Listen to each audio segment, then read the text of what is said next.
Good morning, Checkmate crew. It is opening bell here in the New York Stock Exchange, 9:30 a.m.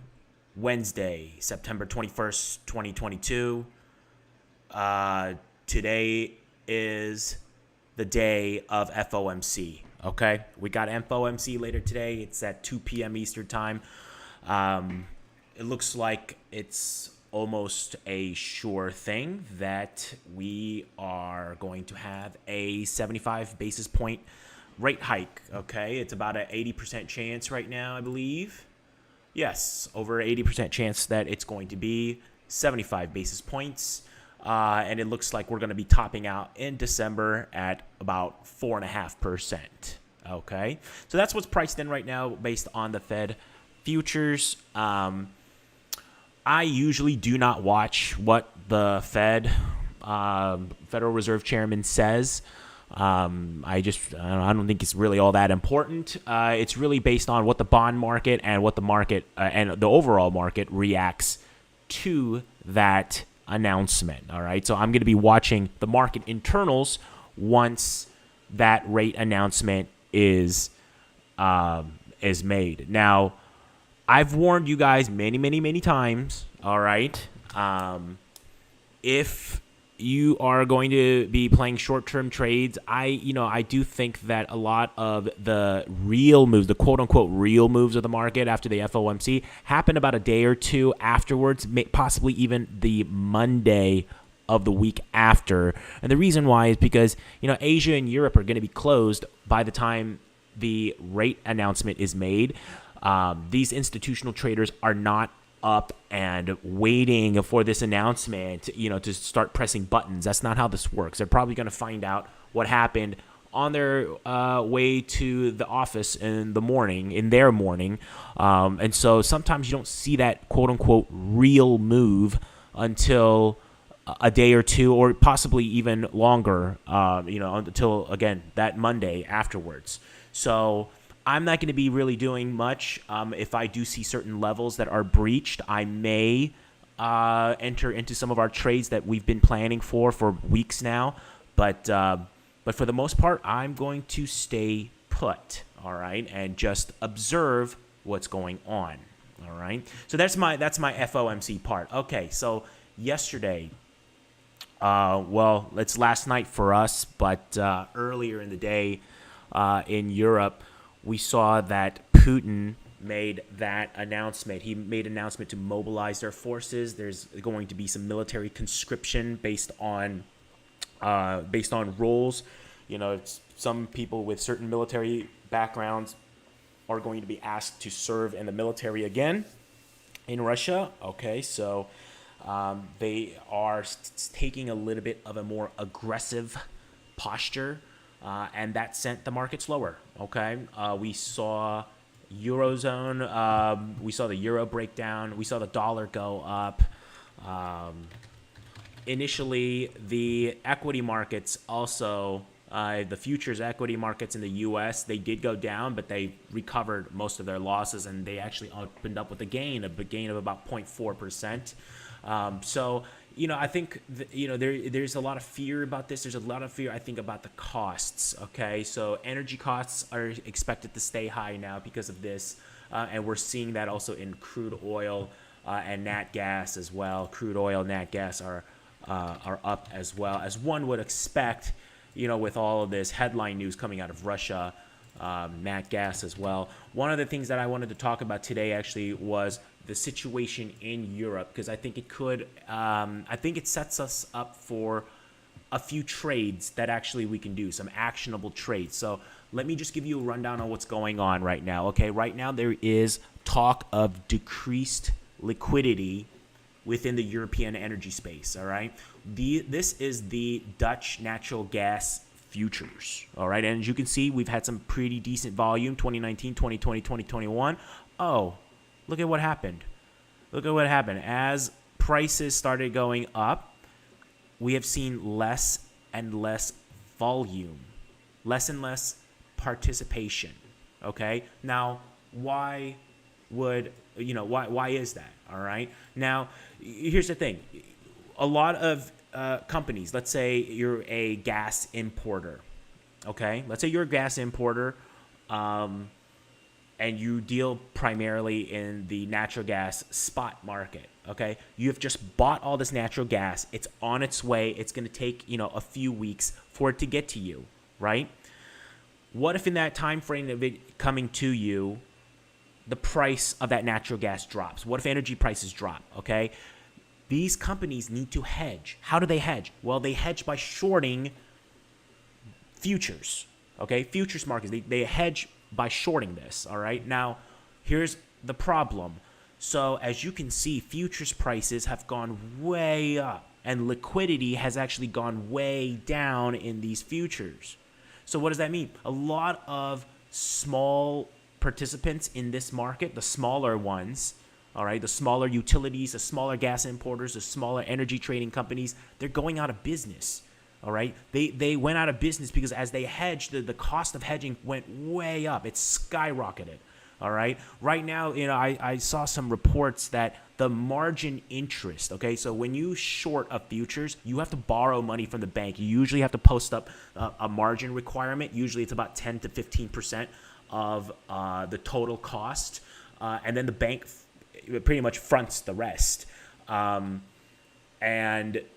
so right now, some of the interest right now on that margin interest is like upwards of 70%. All right. And instead of, margin requirements being only 10 or 15%, now banks are requiring much more in margin requirements. So a lot of the small participants in this market are going out of business. All right. We're already seeing right now, Germany, they nationalized one of their biggest gas importers because if they don't, then there's going to be even bigger issues. Then, there's even going to be bigger liquidity problems, and then we may even see more volatile prices in energy in Europe. So right now, that's the situation in Europe right now. All right. You're probably going to see more of this. All right. More and more of these companies are going out of business. They're going to need a quote unquote, probably there's going to be some bailout packages or some sort of, national scale help that these countries are going to have to implement to save some of their energy players in their own domestic markets. Okay. What does that mean for us here? I know most of us here are, U.S. based traders. One of the trades I'm looking at, and it goes along with our equity thesis. We already had a position in FEZ, which is the Europe. It's the Eurozone ETF. All right. Now I'm going to take a put position on FEZ once the Euro Stoxx index, because FEZ, it tracks the Euro Stoxx index. Okay, it tracks this index. It tracks this futures. They're very closely related. It's like this big difference between SPY and the S&P 500 futures. Okay, so I am going to be shorting right here, 3803. If we see a relief bounce, because right now too, also, so if you also look at the structure of the market, right now Euro shorts, it's a very, very crowded trade. I mean, record high amount of Euro USD shorts. There's a record high amount of dollar longs. And so I think there might be a temporary unwind of that. And if that does, I think it's going to boost up the Euro Stoxx index, and we might see it revisit these levels here. Once it gets to that 3805, I'm buying FEZ put spreads 2 to 3 months out. 2 to 3 months out, I'm going to buy some put spreads, 3-to-1 reward to risk ratio, just like we did back in April, May, just like we did back in June, July, August. That's what I'm going to be doing. Okay, I'm going to be doing that again here.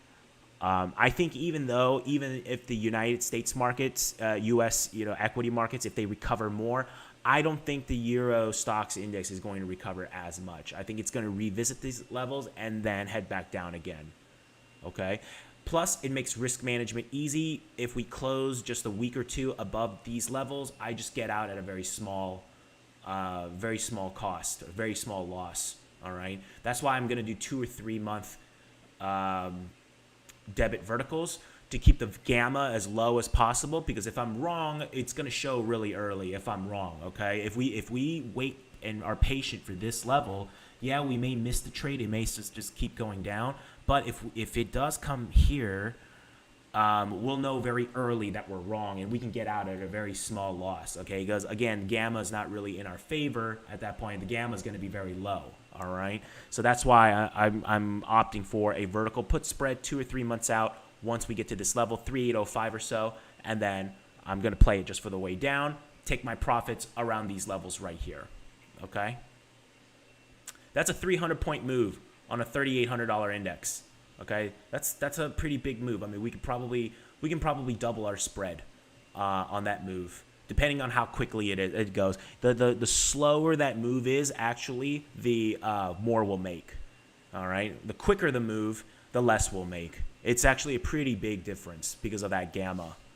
All right, so I'm adding that to the plan. FEZ, we short when Euro Stoxx index gets to 3804. Okay.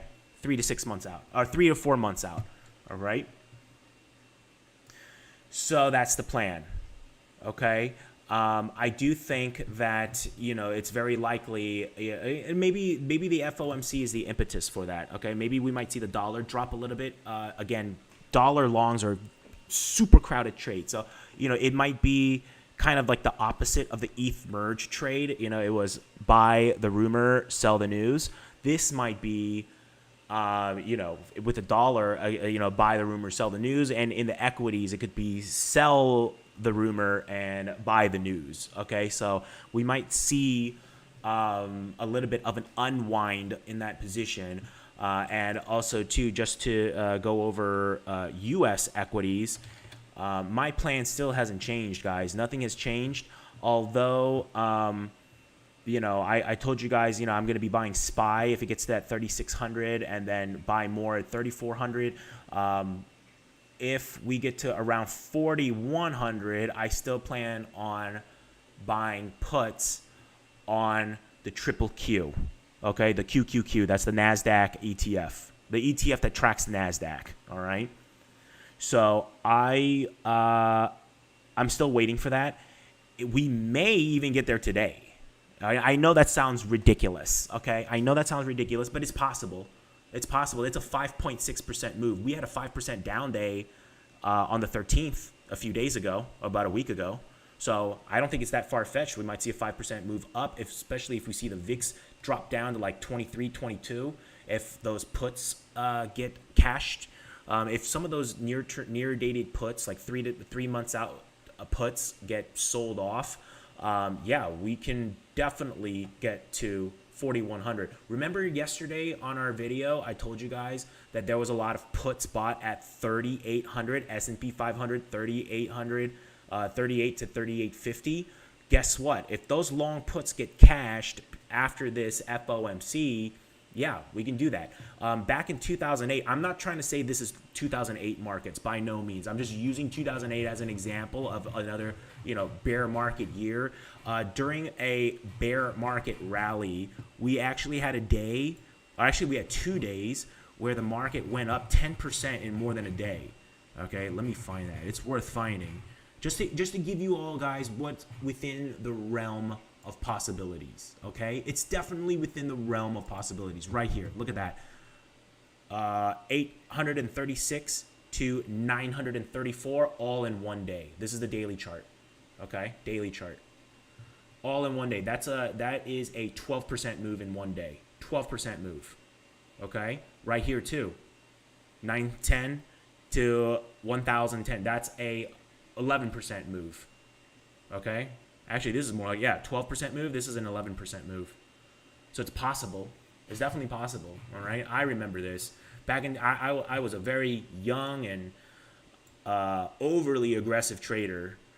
And remember how I said that most bears wipe their accounts out? They blow up their accounts during a bear market year? I have firsthand experience at that, all right? Believe me, I will always remember that day. But anyway, possible. And if it gets there, if it gets there today, If we get to 4,100 today in the S&P 500, oh my God, I will be buying puts with size at that level. Okay, I will be buying puts at that size, with some size right here. All right, probably like 5 to 10% of my spec account, right here, if it gets there today. All right.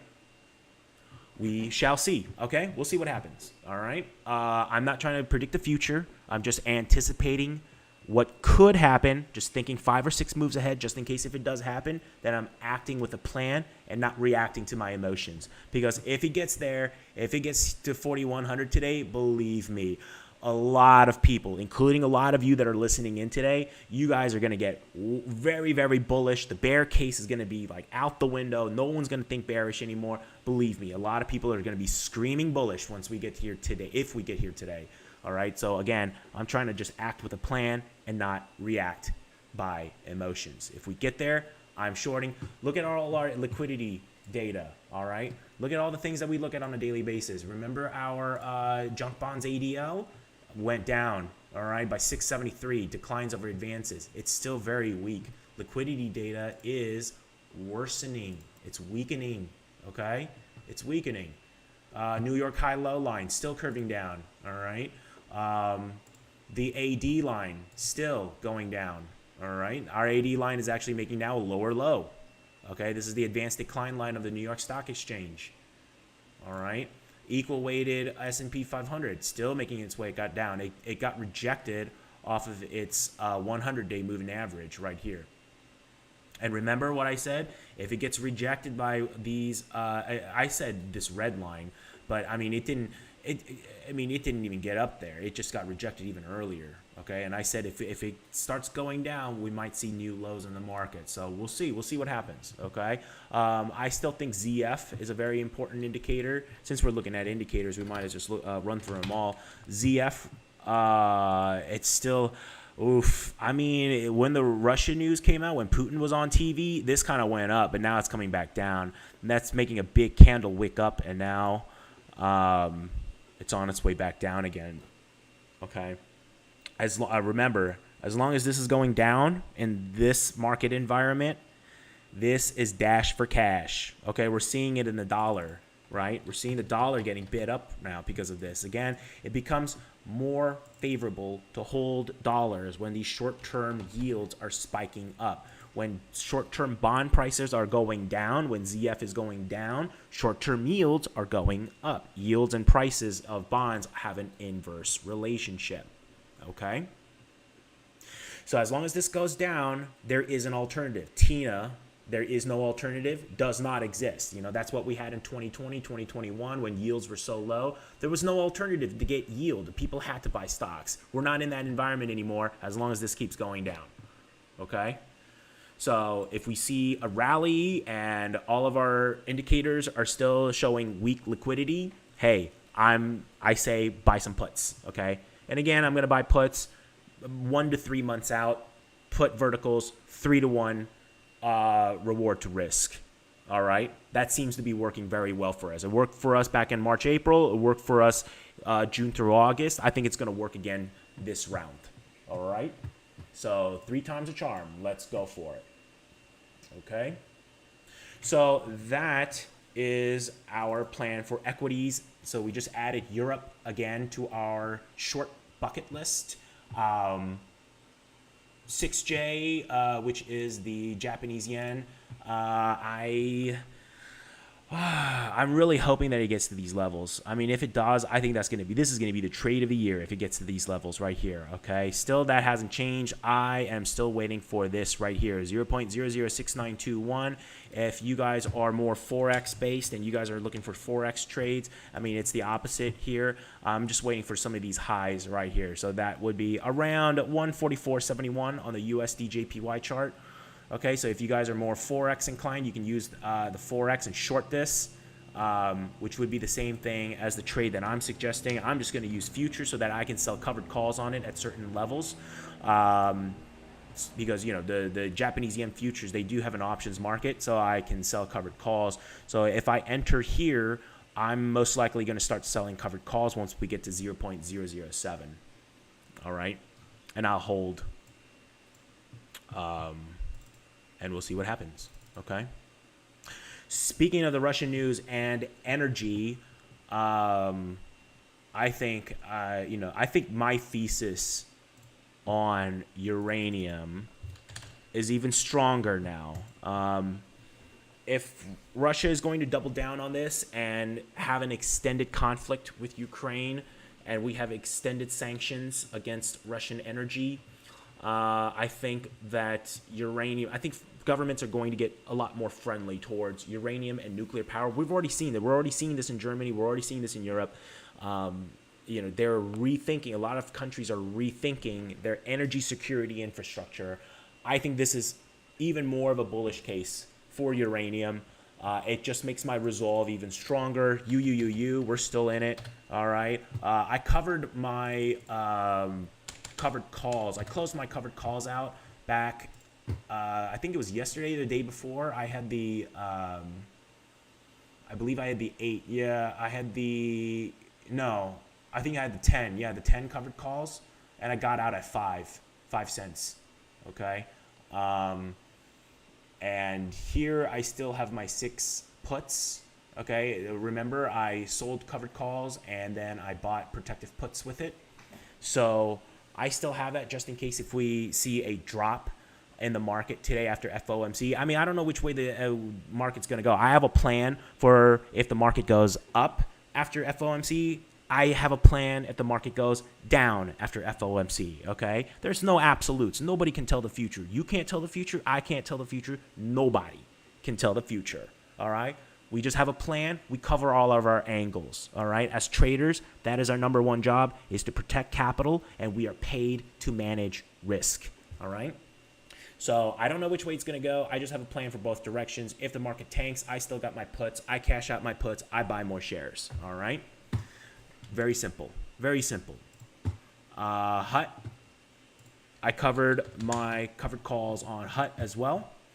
We're seeing a little bit of a pop. If the market goes up and we get to these levels around the 2s or so, I will definitely sell some covered calls again. Okay? Especially with this liquidity data weakening, I am going to be a little bit more aggressive in my covered call writing in HUT for the next round. All right. Speaking of plans, Ford, yesterday I couldn't sell those puts. You know, I think yesterday in the video, during the video, I think it was around 1360 or so, right? And I said, ooh, if I see it bottoming, if I see a bottoming formation on the intraday chart, I'll sell some puts. We never got that. It just kept going down, down, down, down, down. So 3-day rule, okay? 3-day rule. 3-day rule would put it to tomorrow, all right? I'm not going to do anything with Ford until tomorrow, all right? Let the brokers handle all the margin calls first, okay? I think there's going to be some margin calls on Ford. It's a stock that's been longed, there's been a lot of long positioning in Ford for a while. With all the earnings, the earning positivity, how it was insulated from all these, or the best insulated car manufacturer when it came to costs. Well, it looks like they have $1 billion in extra costs, especially for and a lot of that cost is actually some parts for their higher margin trucks. And so that, I'm sure, spooked a lot of investors. Let's see what happens. Generally, brokers require their clients to cover margin calls within 3 days. So let's see what happens on the 3rd day, which is tomorrow. Okay, we might see this come back down by tomorrow. So I'm waiting until tomorrow for the signal, and then I may go long on Ford, depending on what happens tomorrow. Okay, so that's my plan on Ford. What else do we have in our plan? That's about it. All right. I am just going to wait and see today. Oh, it looks like, look at this. HYG is up today. All right. I'd be very curious to see where the junk bonds ADL closes today. I think for HYG, the important level is actually a moving average. One of the things that I back tested on HYG, let me just pull it up real quick here. HYG.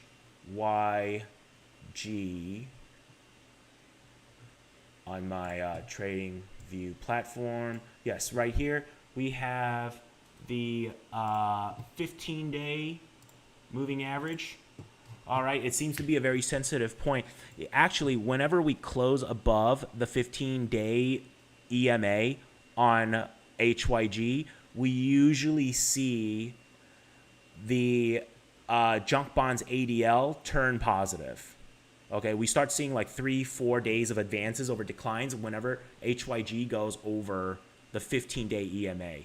Okay, so as long as this closes under the 15-day EMA, and let's say S&P 500 gets to that 4,100 today, I know it's a very low chance of that happening, but I mean, if it does, and HYG is still under this, definitely. I mean, that would be short signal right there. I would short, again, with size, 5 to 10% of the spec account. All right, put verticals 1 to 3 months out on the S&P 500. Okay, got no problem doing that as long as this stays under this. All right, it just seems to be that's what works. Okay, does it work every time? No, it doesn't work every time. All right, but usually it works. All right, it's just another condition that you can use just in case if you're on the fence. Yeah, this might help you in your resolve. All right, I wouldn't make decisions solely based on this though. All right, I think in the end, macro data, liquidity data is king. Okay, that's king. TIP TLT. We're seeing staying this no man's land. We were every time we have these big rate decisions, we get kind of stuck in this no man's land. We're still stuck in there. It's not really breaking one way or the other. I think it's maybe even possible we just end up just staying here for a bit until next year. That's a possibility too. Okay, that would make me rethink our MOAB signal. Okay, maybe we don't even get it this year. It's very possible. We might not even get the mother of all buy the dip signals this year. We may not even get it next year. Who knows? I have no idea. Actually, if speaking of this, the MOAB, maybe it has something to do with the Fed funds rate too. One thing I noticed is now we have November and December Fed futures contracts. So now we have probabilities for that. It looks like the pivot, quote unquote, the pivot, may happen in December 2023. It looks like that's where the market is pricing in a greater chance of a rate cut in December 2023, which actually kind of goes with our emerging market thesis. I think next year we're going to have an emerging market credit crisis. We're going to have already, we talked about Sri Lanka, Pakistan, Southeast Asian countries, Argentina, now even, some of the India now also showing problems now, with their such bad weather that they had with their rice crop and everything. So I think next year we're going to see that emerging market credit crisis, and maybe at that point, the Fed might be forced to start cutting rates. Okay, so now the Fed funds futures market is kind of matching our thesis on emerging markets. Okay, now they're kind of coinciding with each other. So that is going to be interesting. Again, just thinking out loud. These are things that are months away that I'm just anticipating and thinking about. I'm trying to think 5 or 6 moves ahead. Okay, because when we don't think 5 or 6 moves ahead, that's when we start reacting to emotions. Okay, just trying to stay ahead of the curve here. But anyway, okay, so that's the actually, how is EEM doing? I haven't seen EEM in a while. How is it doing? Okay, wow, should have kept those EEM puts that I had. I think some of you actually kept your EEM puts, so congratulations to you guys. But we'll see what happens. Okay, I do think that the media just started noticing this maybe like a week or 2 ago. We started talking about this in June. We'll see what happens if we do see a rally or a risk on sentiment, a wave of risk on sentiment. We might see the EEM go up. I still think we're months too early for this, but we'll see. Okay, we'll see what happens. maybe closer to Q1 2023. Maybe then we'll have a better entry into EEM for longer dated puts. I'll take it one day at a time. We'll see. Okay, we shall see. Other things, crypto. Let's go over crypto real quick. One thing I noticed in crypto, all right, is that we're seeing, for lack of a better word, we're seeing a lack of interest now. Okay, it's like everybody bet hard on the merge, and now it's like everybody is mum. Not much action. Remember, yesterday was like 6.4 billion. Now it's at 6.6. Barely any difference. Okay, that's really nothing. We're seeing now some more volume in the short term. So I think retail is just coming back. A lot of it is actually in puts, out the money puts, some out the money calls. I think retail is just entering back into this. I didn't really notice any big block trades. Let's actually take a look right now. Sometimes around New York Stock Exchange open, we sometimes see some block trades happening. Let's just take a look and see. Yeah, see, nothing really big. Look at that. These are all very, very small trades. Okay, very small trades. So no block, not. I mean, even though they're classified as block, they're very small still. Okay, very, very small. Dollar amount, very small. So it looks like only the small fish are swimming in this pond. We'll see what happens. I don't know what is going to be needed for there to be more participation in this, but we're just not seeing a lot of participation. It looks like liquidity is changed. Exiting. It looks like liquidity is exiting the options market. Somebody said something real quick. What was that? Those SPXEWs have changed. The SPXEWs have changed. So it's still a relatively backward skew. I mean, we're seeing, still the higher IV being implied volatility being on the low side. I think the shape of the graph has changed, yeah, but skew is still negative, or still, it's backward skew. Let's see what the what are puts to calls right now? Are they more equal? If I had to guess, I would say puts to call ratio is probably closer to 1. Oh, no, it's not. Put to call. Wow, well, a lot more calls. Then this is for I don't know if this is put to call for volume or if this is for open interest. I know on Thinkorswim, when they say put to call ratios, they're talking about volume. Let's take a look here. I'll find out. I'll find out what it is. Okay, I'll find out if this is volume or OI. All right. But yeah, as far as the volume is concerned, it looks like out the money puts. There's some out the money puts being traded right here. And again, very small trades. I didn't see any block trades. They all looked very, very small. Okay. Any questions? Any comments? Any rude remarks? Thoughts on agriculture? Oh, agriculture. Very good. Let's take a look at some agriculture stuff here.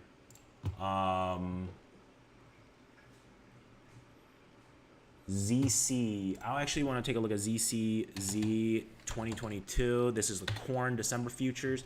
Oh, it's coming down actually. It is actually coming down. So today actually it was up. And then now it's working its way down. I'm still gonna wait for the edge of our price structure, 750. If corn futures get to 750, I'm going to short. I'm going to short corn via put debit spreads, either on the corn ETF or on the corn futures itself. I'm just gonna take a look at the skew and also the calendar structure of the futures, and whatever works best in my favor, that's what I'm gonna use. But the level is when the corn December futures contract gets to 750. Okay?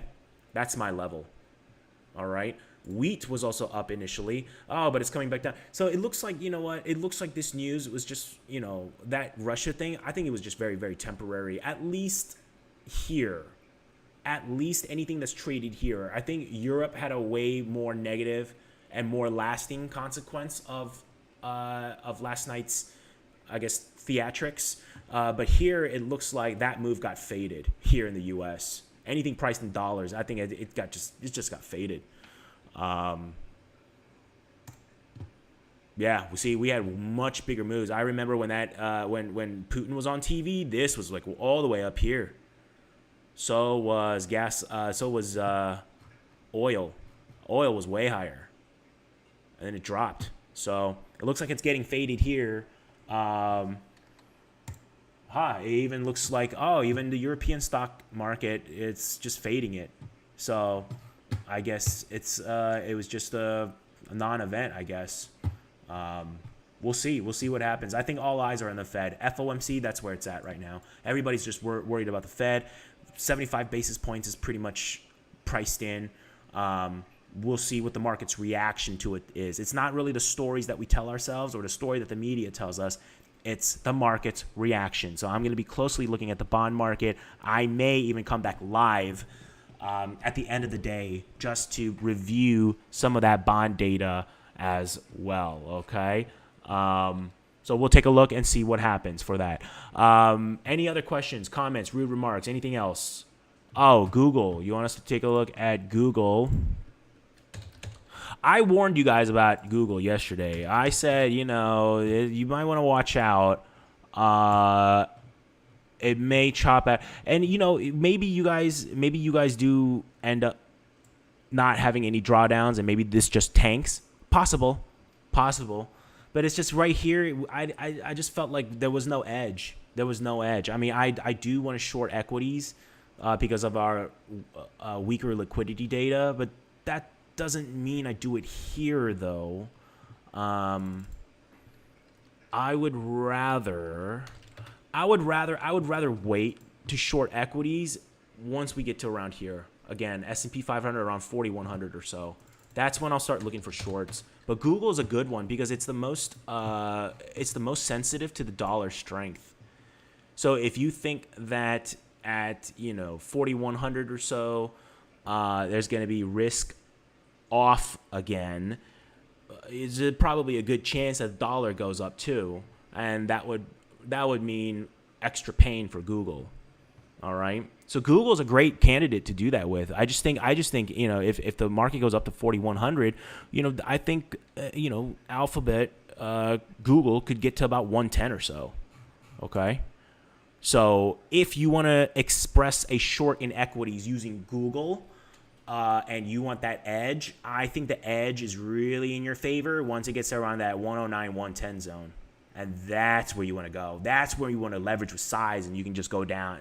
That's when you have conviction on your trade. And also, too, risk management becomes easier because if it closes 1 or 2 days above that level, you can just exit with very little loss. So put vertical debits 1 month out. Your gamma exposure is low. If you're wrong, you're going to be wrong. You're going to know very quickly that you're wrong. And if you're wrong, very small loss, you get out, but your potential gain could be very big. That sounds like a great trade, but it happens here, not here. Okay, it has to happen here at 110, not here. Here, I think you're chasing, but who knows? You might be right. I mean, sometimes chasing works. I just don't like to chase. That's just me. Okay, but I miss out on a lot of trades too because of that. But I'm okay with that. I just want the best opportunities. And right now, I think we're getting closer and closer to a very good opportunity with the Japanese yen. Okay? I really would love to see that right here. Okay? 0.0069 or so. Right there. Okay? I still see questions on Discord. EEM and EWT puts. Oh, you kept those? Oh, good for you. Good for you, Ari. Good for you. I got out at a smaller profit. I think it was like 25% profit on EWT. EEM. I got in and out in EEM with my FXI. FXI, I had a profit. EEM, I think I had a slight loss, so it equaled out to break even or so. I didn't hold on to this. We'll see, though. We'll see. I think we'll have a lot more opportunities to short emerging markets, probably closer to 2023. I think this may go up a little bit because, again, the dollar long is a very crowded trade. I think the dollar long is going to get some unwinding of that. Okay, it may be temporary and it may only last like a couple of weeks, but I think that will probably give us a better short entry on EEM, and that's what I'm waiting for EEM. Okay, but that's months away, I think. We'll see. FOMC first today, okay? Then we'll talk about what to do in the next couple of months. Any other questions? Comments, rude remarks? Going once. Going twice.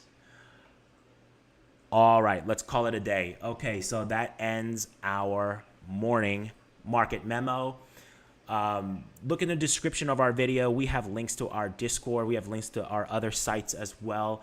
Our Discord, there's no sub fees, no paywalls. It's all free. Come join us. We have conversations like this on a 24/7 basis around the clock. We have different traders with different trading styles, bouncing ideas with one another. It's a great thing. It's a great community. Come join us. Come talk trade with us. I'll be back on later today. I'll hang around in Discord for a bit. I may even do another live call after the FOMC just to review our bond indicators and our bond data just to see what has changed. And I'll let you guys know with an announcement if I end up doing that. Stay safe, guys. Trade safe. Trade small. The bigger moves will come. Patience does pay. All right, guys. Have a great day. I'll see you guys later.